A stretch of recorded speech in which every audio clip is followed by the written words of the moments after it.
And I know you can't wait to talk about these guys, but the Packers. Green Bay Packers. Last time we saw the Green Bay Packers, we saw them losing to the Lions at Lambeau, something that's very rare. I think what the fourth time in 40 years that's happened.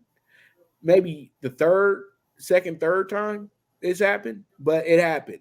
And they pretty much said good riddance to Aaron Rodgers. I think everybody knew that was Aaron Rodgers' last game in Green Bay last year. And now you have the Packers finally can breathe easy. They got their coach, their brand new. They got their coach now, who has really no excuse on how to approach seasons. The guy had a head start, 27-5 over a 2-year stretch, and then goes 8-9 last year. But it was because his quarterback was a middling quarterback. He wasn't an above average quarterback for him. So, are you really a good coach, or was Aaron Rodgers that just good of a player to put you guys in a position to be that dominant of a team? Now, I feel that Jordan Love is more than ready because by Rodgers staying that extra year, Jeff, and really the year he got the extension, that should have been the writing on the wall for Green Bay to move on. But they didn't. They thought that they could have Aaron Rodgers for life and that we were kumbaya. We'll move, you'll retire for us. But Aaron Rodgers was such a punk about helping Jordan Love become a starting NFL quarterback that they literally had to go ahead and do another standoff with another quarterback to get his ass out the room. And guess who else, guess who makes the deal with him? The Jets, just like the last time. And I feel that Jordan Love has shown a lot of really good things in camp. And I think he's doing all the things that the 49ers expected Trey Lance to do. And Jordan Love was a damn good quarterback at Utah State with limited playmakers. Let's keep it real. He just played with a team that played really hard. And this is why when you look at Green Bay's situation in the over under, Green Bay brings the most value in this division, in my opinion, when it comes to any futures. Plus 360 to win the division. Your coach has already won it twice. And actually, he's only lost about twice in the division, I think, Jeff. What isn't it twice over the last few years? He's 14-2?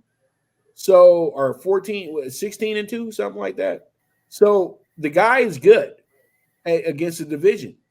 And pretty much now you have Jordan Love here, a fresher, faster quarterback who can do all those things that Rodgers was doing within that playbook, but a little bit better because he's younger and he's faster. And this really shows me that people are very quick to throw teams away because they don't have certain names anymore. But we have to remember this: the MFN Green Bay Packers, the first ever Super Bowl champions, Lombardi's boys. You never write them off. What you talking about, Willis? You know what I mean? They'll be here. They'll be there. And I like Green Bay going into the season. I think Green Bay brings a bunch of value. That plus 360 is safe. Your thoughts, Jeff? A lot to dissect there. Defensively, I think probably on paper the Packers have the best defense. A young head coach now that has his quarterback, a running duo of Aaron Jones and A.J. Dillon. Christian Watson came onto the scene last year with Romeo Dubs. Jaden Reed, keep an eye on him for a late fantasy swing there. Tight end, they had a rookie as well.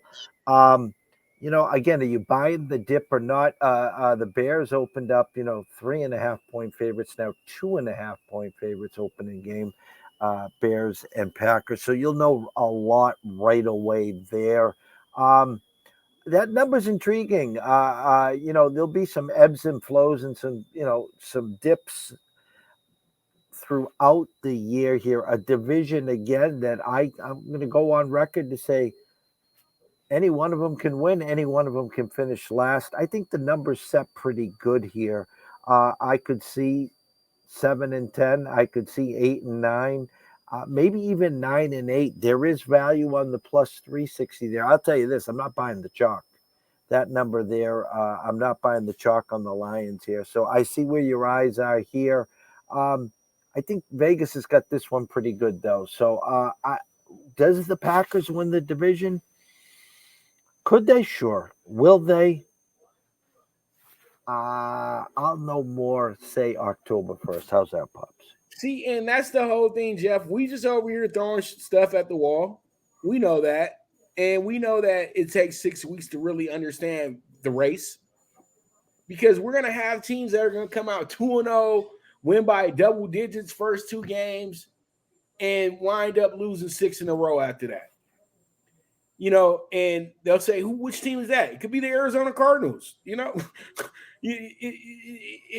Sometimes teams just have.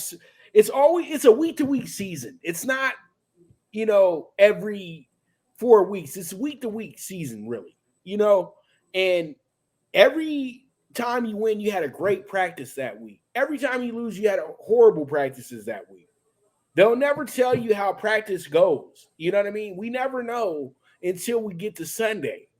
So that's why I always say we got to love the NFL because how unpredictable it is. We could have a team start the first month of the year and they'll say, this looks like a playoff team. And then 2 months later, this looks like the team that's going to be drafted in the top 5. They kind of did that with the Bears last year. They got excited with the Bears when they beat your Patriots. Oh, they're coming. Oh, we shouldn't have slept on them.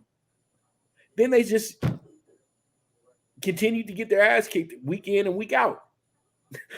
Yeah, it's a week by week. A team could look like the greatest team that ever played the game of football one week. Then the next week they look like a JV team over at the Riverside School of the Deaf. So it's a week by week situation. It does vary.